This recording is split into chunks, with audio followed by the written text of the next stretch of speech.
આ જીવન ગાથા એ મહાન વ્યક્તિની છે જેમની સ્મૃતિમાં આ સ્મારક નિર્માણ કરાયું છે. હરે કૃષ્ણ કૃષ્ણ કૃષ્ણ હરે હરે હરે રામ રામ રામ.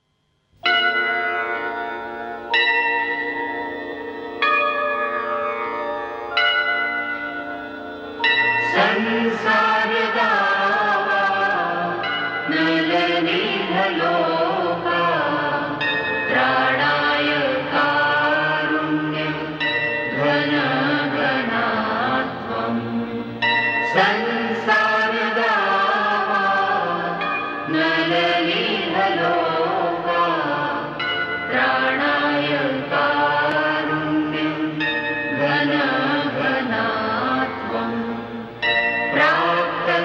કલ્યાણ ગુણનવસ્યા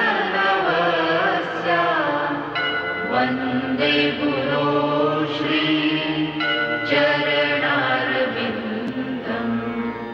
વંદે ગુરો શ્રી ચરણારવિંદમ વંદે ગુરો શ્રી ચરણારવિંદમ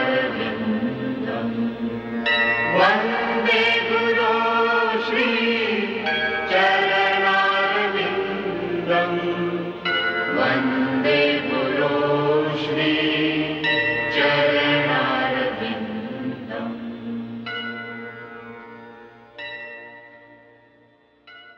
પહેલાના ભાગમાં આપણે જોયું અભયનું વૈશ્વિક પ્રચાર કાર્ય આરંભ, ઝાંસીમાં ભક્ત સંઘની સ્થાપના.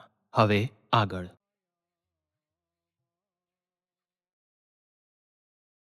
શું તમે જણાવી શકો છો ભક્તિવેદાંત સ્વામી ક્યાં રહે છે?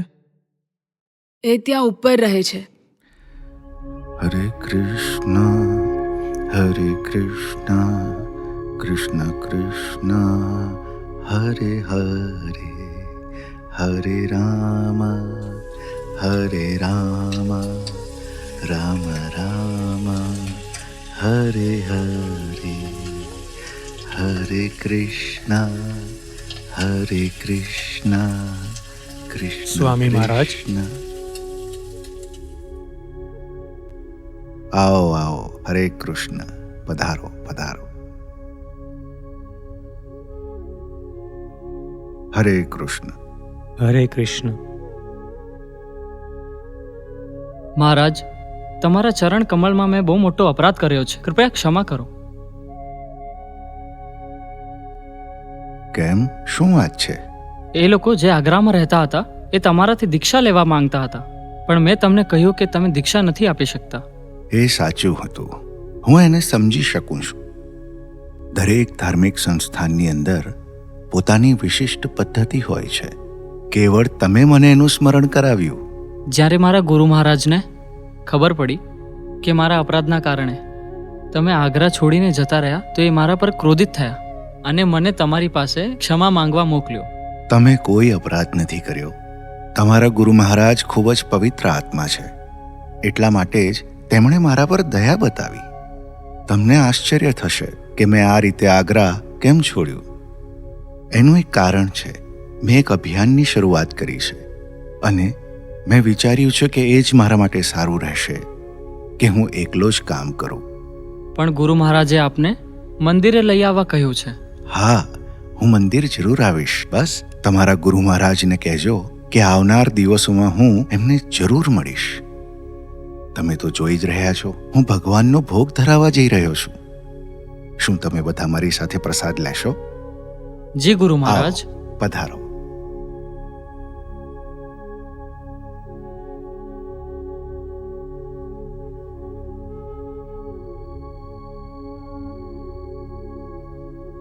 હરે કૃષ્ણ મહંતજી. સ્વામી મહારાજ, આ સમયે આપ ક્યાં જઈ રહ્યા છો? નવી દિલ્હી. પણ તમે તો ગયા અઠવાડિયે જ મુંબઈથી આવ્યા હતા. હવે ફરીથી કેમ જઈ રહ્યા છો? મારે એક કામ છે. કયું કામ? તમે તમારું કુટુંબ ત્યાગ્યું, વ્યાપાર પણ બંધ કર્યો અને વૃંદાવન ધામની શરણમાં આવ્યા તમે, તથા સંન્યાસી બની ગયા. હવે તમારે અહીં બીજું કયું કામ કરવું છે? આ એવું કોઈ જ કામ નથી. ભગવાને આપેલી શિક્ષાનો પ્રસાર કરવો એ જ મારી ધાર્મિક જવાબદારી છે. આમ તો આપની ઉંમરના લોકો અહીં વૃંદાવનમાં રહેવા અને આગળનો જન્મ સુધારવા આવે છે. હા, પરંતુ હું જુદા પ્રકારનો વ્યક્તિ છું. હું અલગ એટલા માટે છું કે મારા ધર્મગુરુએ મને ખૂબ જ મહત્વનું કામ સોંપ્યું છે કે શ્રી ચૈતન્ય મહાપ્રભુજીની શિક્ષાનો આખા જગતમાં પ્રચાર કરું. હા, એ તો હું જોઈ રહ્યો છું કે અહીં તમે મૃત્યુને ગળે લગાવવા નથી આવ્યા. ઈશ્વરના વિચારોને સામાન્ય માણસ સુધી પહોંચાડવા માટે તમે અહીં આવ્યા છો. મને આશીર્વાદ આપો કે હું આ કામમાં સફળ થઈ જાઉં. હું આપને શું આશીર્વાદ આપી શકું સ્વામીજી, પરંતુ મને વિશ્વાસ છે કે તમને સફળતા જરૂર મળશે. હરે કૃષ્ણ. ના ના, મને ઉપાડવા દો. ધન્યવાદ.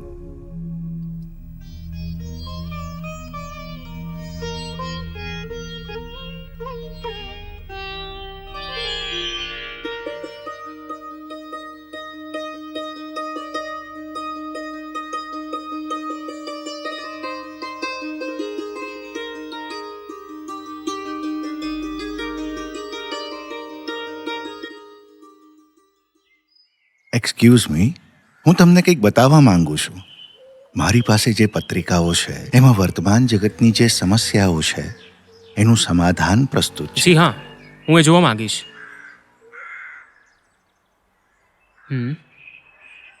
બધી સમસ્યાઓનું મૂળ નાસ્તિકતા છે. રસપ્રદ છે.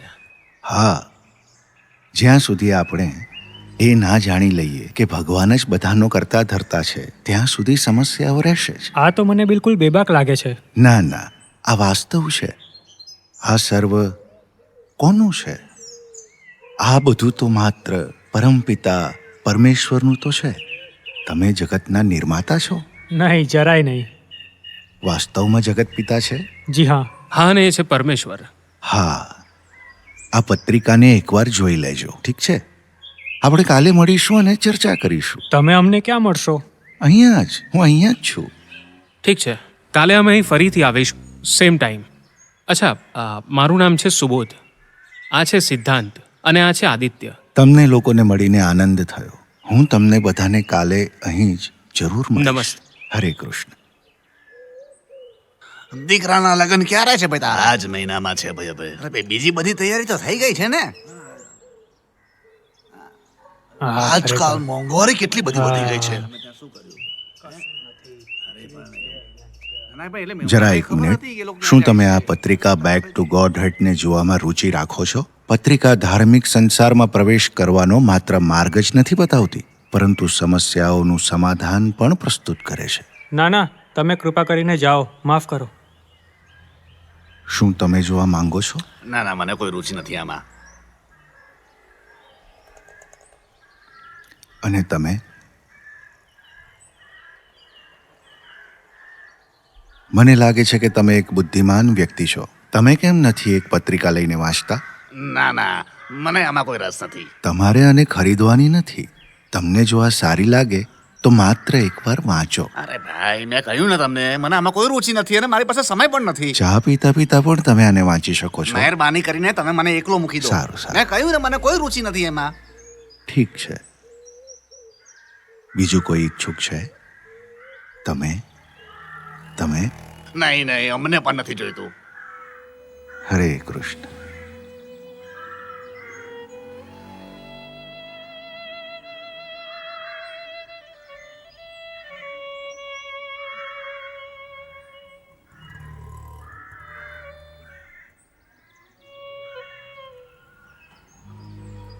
માફ કરજો, શું આ પત્રિકા તમે વાંચશો? ના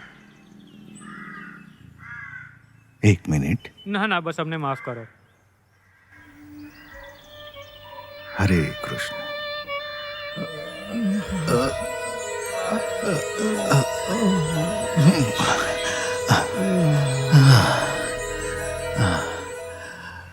હરે કૃષ્ણ.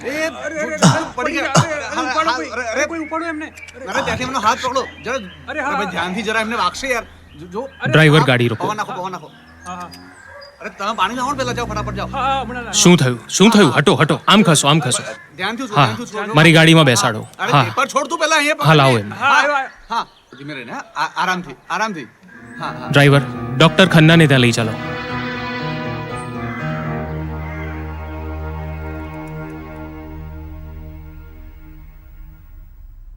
ડૉક્ટર ખન્ના હવે કેમ છે? આ લૂ લાગવાને કારણે આમ થયું છે. આરામ ન મળવાથી એ ખૂબ અશક્ત પણ થઈ ગયા છે. શું એ તમને ઓળખે છે? જી હા, આ એ જ વૃદ્ધ સજ્જન છે જે ક્યારેક એક સફળ વ્યાપારી ગણાતા હતા, પણ એમણે બધું છોડી દીધું અને સંન્યાસી બની ગયા. એ ખૂબ જ જ્ઞાની વ્યક્તિ છે. અરે વાહ! અને એમનું નામ? ભક્તિ વેદાંત સ્વામી. ઓહ મિસ્ટર સિંહ, હું ક્યાં છું? આ ડૉક્ટર ખન્ના છે. તમે બેભાન થઈ ગયા હતા અને હું તમને અહીં લાવ્યો. ધન્યવાદ ડોક્ટર ખન્ના. સ્વામીજી, આ તો મારું સદભાગ્ય છે કે હું તમારો ઈલાજ કરી રહ્યો છું. સ્વામીજી, મને તમારી આવી સ્થિતિ જોઈને ખૂબ દુઃખ થાય છે. ના, હું ઠીક છું. ડૉક્ટર ખન્નાએ કહ્યું કે તમે તમારા સ્વાસ્થ્ય પ્રતિ બેદરકારીને કારણે બેભાન થઈ ગયા હતા. તમને બહુ વધારે આરામની જરૂર છે. મારા ખ્યાલથી હું વધારે ગરમીના કારણે બેભાન થયો. ના સ્વામીજી, તમારું સ્વાસ્થ્ય ખૂબ ખરાબ છે, સાચે, અને તમને આરામની ઘણી જરૂર છે. સ્વામીજી, કૃપા કરી તમે થોડા દિવસ મારા ઘરે રહીને આરામ કરો. એવું ડૉક્ટર ખન્નાનું પણ મંતવ્ય છે. હું જ્યાં છું ત્યાં ખુશ છું. ચીપીવાળા માર્ગના શ્રી રાધાકૃષ્ણ મંદિરમાં રહીશ તો સારો થઈ જઈશ. તો હું મારી કારમાં તમને ત્યાં મૂકી જઈશ. ડૉક્ટર ખન્ના તમને કેટલીક દવાઓ આપશે, તમે એ લેતા રહેજો. જી. राधे जय जय माधव दयित गोकुल तरुणी मंडल महित. राधे जय जय माधव दयित गोकुल तरुणी मंडल महित. राधे जय जय माधव दयित माधव दयित.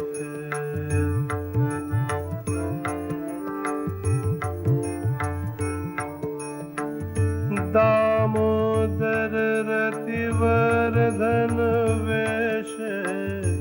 दामोदर रतिवर्धन वेश. हरिनिष्कुट वृंदा दामोदर रतिवर्धन वेश. हरिनिष्कुट वृंदा विपिनेश. राधे जय जय माधव दयित गोकुल तरुणी मंडल महित. राधे जय जय माधव दयित माधव दयित.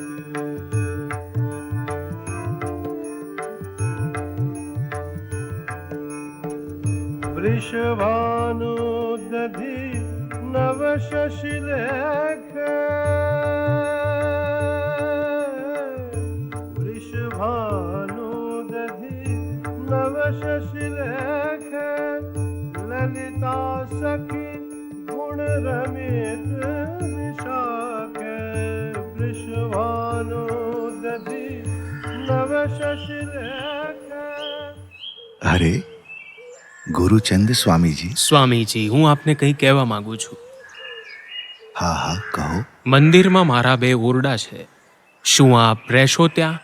અહીં શ્રી રાધા દામોદર મંદિરમાં શ્રીલ રૂપ ગોસ્વામીજીની સમાધિની સામે? હું કેટલો ભાગ્યશાળી છું. ઘણા દિવસથી આપની સેવા કરવાનું મન હતું મારું. પછી મને લાગ્યું કે આપને અહીંયા રહેવા માટે ઓરડો આપું. આ તો તમારી કૃપા છે. સ્વામીજી, મારી કોઈ કૃપા નથી. આ તો રાધા દામોદર અને શ્રીધર ગોસ્વામી છે, જેમની પાસે જવાનો હું આગ્રહ કરી રહ્યો છું. આવો મારી સાથે ચાલો. હરે કૃષ્ણ.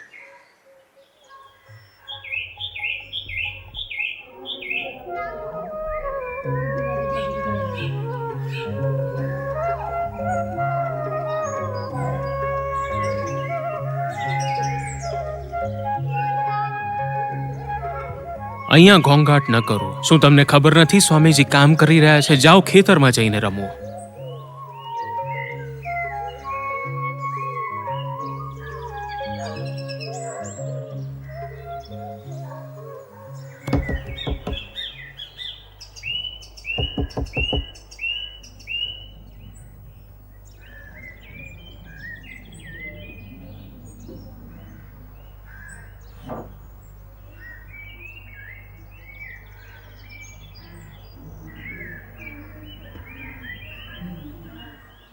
ઓહ સ્વામીજી, આવો. સ્વામીજી, તમે જલ્દી આવી ગયા, પણ અહીંયા તો હજી કોઈ નથી આવ્યું. હા, હું જાણું છું. મેં વિચાર્યું કે પ્રૂફ જોઈને છાપવા માટે બધું તૈયાર રાખું, પ્રેસ ખુલતા પહેલા. પણ જૈન સાહેબ 4 વાગે પહેલા ક્યારેય નથી આવતા. કંઈ વાંધો નહીં. શું તમે મને ગેલેરીની કોપી આપી શકો? હા અવશ્ય, તમે કૃપા કરીને બેસો. ધન્યવાદ.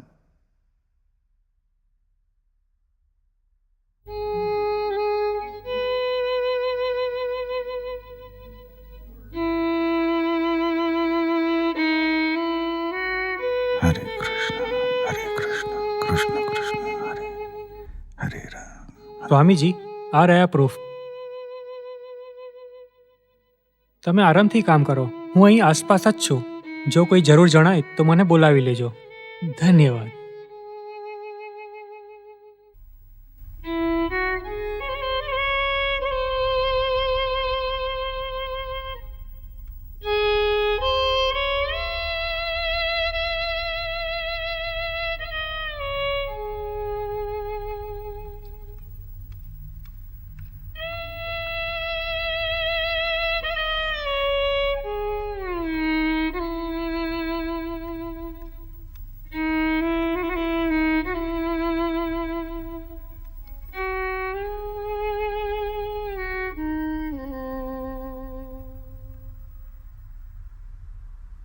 ઓ સ્વામીજી, આપ અહીં આટલા જલ્દી આવી ગયા? હા, હું 6 વાગે જ આવ્યો. એ પહેલાં કે તમે પ્રેસ શરૂ કરો, મેં વિચાર્યું કે જરા તપાસી લઉં, જેથી તમે સીધું કામ શરૂ કરી શકો. સ્વામીજી, મેં તમારા જેવા સમર્પિત અને નિશ્ચયી વ્યક્તિને આજ સુધી નથી જોયા. જુઓ, હરિકાર્યમાં મારે મારી જાતને વ્યસ્ત રાખવી છે, અને અત્યારે આ મારું સૌથી મહત્વપૂર્ણ કાર્ય છે. અને આ સિવાય સવારનો સમય ચાલવા માટે ખૂબ જ સારો હોય. આનો અર્થ તમે ચીપીવાડાથી અહીં ચાલતા આવ્યા છો? હા, મને 1 કલાક લાગ્યો. આમ પણ આટલું અંતર તો હું રોજ કાપું છું. સાથોસાથ મારું બસનું ભાડું પણ બચી જાય છે. કેવળ 2 આના બચાવવા માટે તમે 6 માઇલ ચાલ્યા, અને આ પત્રિકાઓ છપાવવા માટે તમે આટલા પૈસા ખર્ચી રહ્યા છો સ્વામીજી? હા, આ પુસ્તકોને છાપવા ખૂબ જ આવશ્યક છે. આ સંસારને સુરક્ષિત રાખવા માટે આ ખૂબ જરૂરી છે. મારા આધ્યાત્મિક ગુરુએ મને આ અંતિમ ઉપદેશ આપ્યો હતો કે જ્યારે પણ તમે પૈસા કમાઓ, પુસ્તક છપાવો. પણ શું એમણે એવું કહ્યું હતું કે પોતાના માટે પૈસા ખર્ચ ન કરો અને રોજના 12 માઇલ ચાલો, એ પણ કેવળ 4 આના બચાવવા માટે? ના, એવું એમણે નથી કહ્યું. મારી વાત સમજો. એમણે એમ કહ્યું હતું, પોતાની આવશ્યકતાઓ ઓછામાં ઓછી રાખીને વધુમાં વધુ વસ્તુઓ કૃષ્ણને અર્પિત કરો.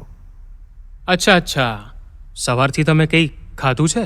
નથી ખાધું, હજી સુધી નહીં. એમ પણ હું સવારે કંઈ જ નથી લેતો. રતન, રતન, હા સાહેબ. તું મારા ઘરે જા અને ભાભીજીને કહે કે સ્વામીજી માટે નાસ્તો તૈયાર કરે. જી. અમે ચુસ્ત શાકાહારી છે સ્વામીજી. હા, તમે જૈન છો ને? જી જી.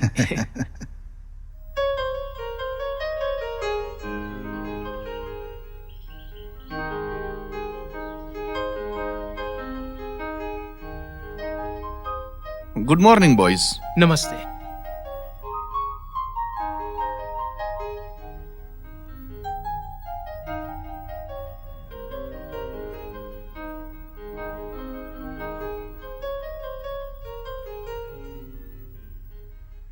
Hello doctor Naik. Hello doctor Bhatt, કેમ છો?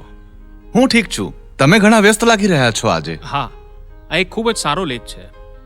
કયા વિષય પર? શું તમને યાદ છે એન્ટીપ્રોટોનથી સંબંધિત શોધ જે ડોક્ટર એમિલી ઓસેજર અને ડોક્ટર ઓવેન ચેમ્બરલીને કરી હતી અને ગયા વર્ષે નોબેલ પારિતોષિક જીત્યું હતું? હા, જાણું છું. એ ખરેખર એક આશ્ચર્યજનક શોધ હતી, નહીં?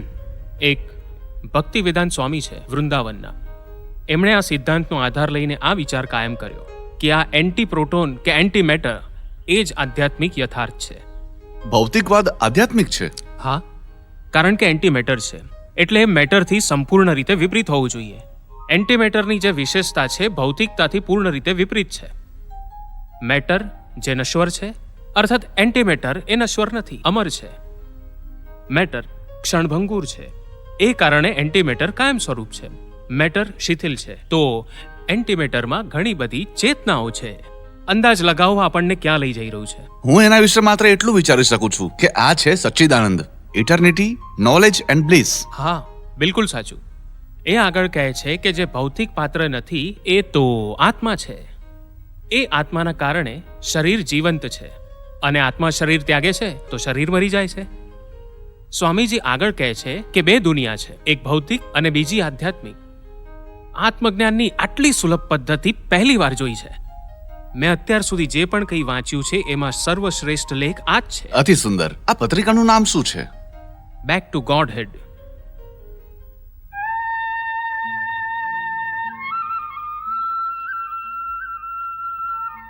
સ્વામીજી તમે આખી રાત કામ કર્યું? અરે, સવાર થઈ ગઈ, મને તો ખબર જ ન પડી.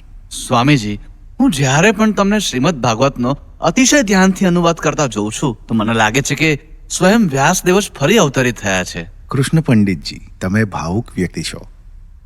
તમે મને ગમે તે કહો, પણ હું મારી વાત સાબિત કરીને રહીશ.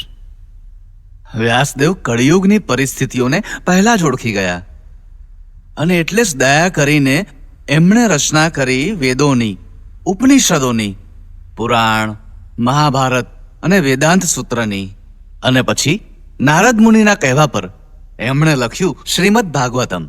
એવી જ રીતે આજના વિશ્વની પરિસ્થિતિ જોતા તમે શ્રીમદ ભાગવતમનો અનુવાદ કરી રહ્યા છો, જેથી લોકો એનો લાભ લઈ શકે. તમે સામાન્ય માણસ નથી સ્વામીજી. તમે અહીં શ્રીમદ ભાગવતમના સંદેશનો પ્રચાર કરવા આવ્યા છો, જેથી લોકોને કૃષ્ણ ભક્તિનો લાભ મળે. પંડિતજી, હું તો કેવળ મારા ગુરુ મહારાજની આજ્ઞાનું પાલન કરી રહ્યો છું. અત્યારે આ 40 વર્ષોમાં મેં ઘણા અસફળ પ્રયત્નો કર્યા, પણ એ દરમિયાન તમારી મદદ મને હંમેશા મળતી રહી છે. સ્વામીજી, તમારા આ પ્રયત્નો વ્યર્થ નહીં જાય. તમને ખૂબ મોટી સફળતા મળશે. હું પોતાની સફળતા જરાય નથી ઈચ્છતો. કૃષ્ણ ભક્તિનો બોધ આખી દુનિયાને થઈ જાય, હું એ જ ઈચ્છું છું, બસ એ જ.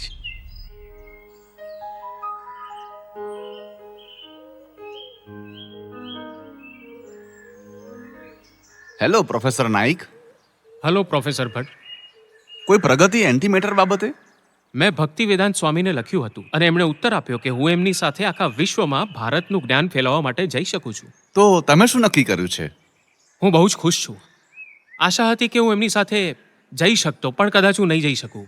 મેં પ્રીતિ સાથે વાત કરી, ત્યારે જ હું આ નિર્ણય પર પહોંચી શક્યો છું. ડોક્ટર નાઈક, સારું જ વિચાર્યું છે તમે. ખરેખર એક તમે જ તો છો તમારા પરિવારને ચલાવવાવાળા.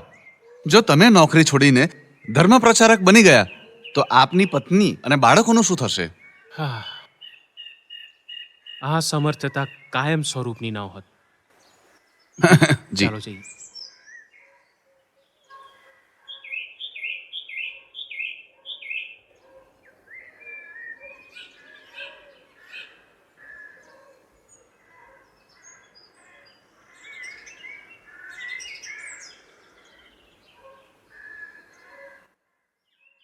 સ્વામીજી, શ્રીમાન હિત શરણ શર્માજી તમને મળવા માંગે છે. અચ્છા, અંદર આવવા કહો. હું એમને મોકલું છું.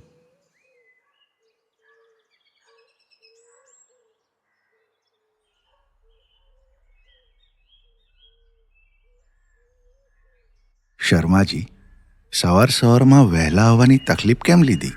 બેસો. સ્વામીજી, મારી પાસે એક સારી ખબર છે તમારા માટે. શું છે? The national culture society of Japan એક કોંગ્રેસનું આયોજન કરી રહી છે જે માનવીય પ્રવૃત્તિઓ પર ધ્યાન આપવા માંગે છે. એ ટોક્યોમાં 10 મે થી 20 મેની વચ્ચે થવાનું છે. તો તમે એને લઈને આટલા ખુશ કેમ છો? હા, આયોજન માનવીય મૂલ્યો પર આધારિત છે. આંતરરાષ્ટ્રીય સ્તરે માનવીય મૂલ્યોના આધાર પર વિશ્વ શાંતિ લાવી શકાય છે. એટલા માટે દુનિયાભરના વિદ્વાન આમંત્રિત છે. એટલા માટે મેં વિચાર્યું, સ્વામીજી, તમારા માટે તો આ શું અવસર છે કે તમે તમારા વિશ્વ શાંતિના વિચારો પ્રકટ કરી શકો, એ પણ આંતરરાષ્ટ્રીય સ્તરના મંચ પર. ખૂબ સારી વાત છે, પણ હું ત્યાં કેવી રીતે જઈશ? સ્વામીજી, આમ તો એ તમારા જમવા રહેવા અને જાપાનમાં પરિવહનની વ્યવસ્થા કરશે, પણ સ્વામીજી એ લોકો ઈચ્છે છે કે બધા પ્રતિસ્પર્ધી પોતપોતાના ખર્ચે ત્યાં જાય. પણ જો તમે એમને લખશો તો કદાચ એ તમારા આવવા જવાનો ખર્ચ ઉપાડે. હું પહેલા મારા વિશ્વ શાંતિના વિચારો એમની સમક્ષ મૂકીશ, પછી જોઈશ કે એ મને અનુમતિ આપે છે કે નહીં.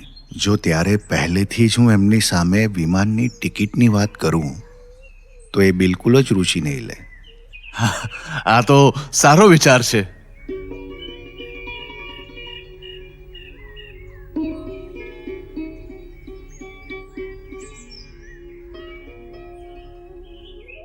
સ્વામીજી, તમારા માટે પત્ર છે. બેસો.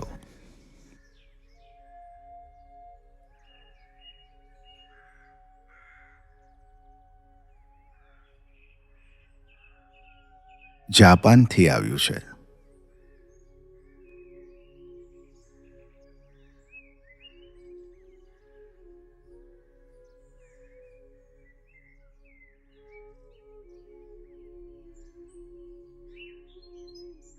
The international foundation for cultural harmony of જાપાને મને ગોષ્ઠી માટે આમંત્રિત કર્યો છે.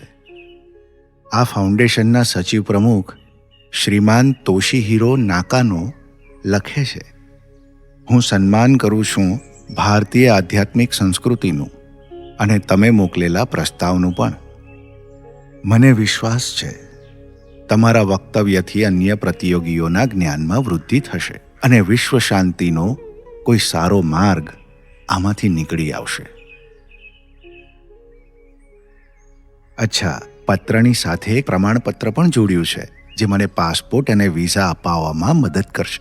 આ તો ખૂબ સારી ખબર છે. ના, આગળ બીજી બાધાઓ પણ આવશે, જેમ કે ભાડાના પૈસાનું આયોજન. ભલે, મેં બધું જ શ્રી કૃષ્ણ પર છોડી દીધું છે. મારા તરફથી હું બધા જ પ્રકારનો પ્રયત્ન કરીશ આમાં, અને બીજી બધી બાબતો એમના પર છોડી દઈશ. તમારું ભાષણ શેના પર આધારિત છે સ્વામીજી? આમ તો મેં એનું શીર્ષક ભાગવત પ્રકાશ રાખ્યું છે. મેં આ શીર્ષકનો સાર શ્રીમદ ભાગવતમના 28મા અધ્યાયના 10મા શ્લોકમાંથી લીધો છે. જેમ કે તમે જાણો છો કે તે વૃંદાવનની શીત ઋતુનું વર્ણન છે. એ વેદોના જ્ઞાનથી સામ્ય રાખે છે અને ઉદાહરણ રૂપે એ બતાવે છે કાળી ઘનઘોર ઘટાવાળી સાંજ અને વરસાદની મોસમ સાથે વર્તમાનના કળિયુગનો સંબંધ, જ્યાં અધ્યાત્મ વિહીન સભ્યતાને લઈને બ્રહ્મ વિદ્યાના ચમકતા તારા કેટલીક ક્ષણો માટે સંપૂર્ણ ઢંકાઈ ગયા છે. હું લગભગ 50 ઉદાહરણ પ્રસ્તુત કરીશ. હું આશા રાખું છું કે હું એમનું પ્રદર્શન 50 ચિત્રો સાથે કરી શકું. આ સંમેલન જાપાનમાં થવા જઈ રહ્યું છે. આ તો સુઅવસર છે કે આ બધું એમની પ્રાચીન ચિત્રકારી કલાથી પ્રદર્શિત થાય. ગ્રીષ્મ ઋતુથી ભૌતિક જીવનને બતાવવામાં આવ્યું છે, જ્યાં બધી વસ્તુઓ શુષ્ક થઈ જાય છે.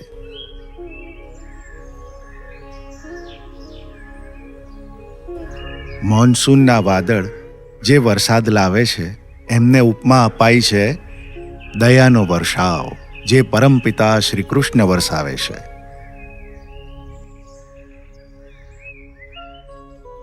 સ્વાભાવિક રીતે બધા જ શ્રી કૃષ્ણના અંગ પ્રત્યંગ છે અને દરેકનું અસ્તિત્વ એની સેવામાં રહેવામાં જ નિર્ભર કરે છે.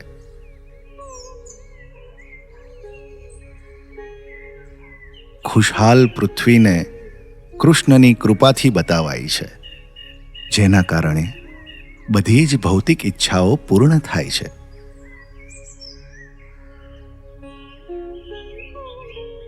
દરેકે બ્રહ્મ વિદ્યાના જ્ઞાનથી પરિપૂર્ણ હોવું જોઈએ અને પોતાની જાતને શ્રી કૃષ્ણની સેવામાં વણી લેવું જોઈએ.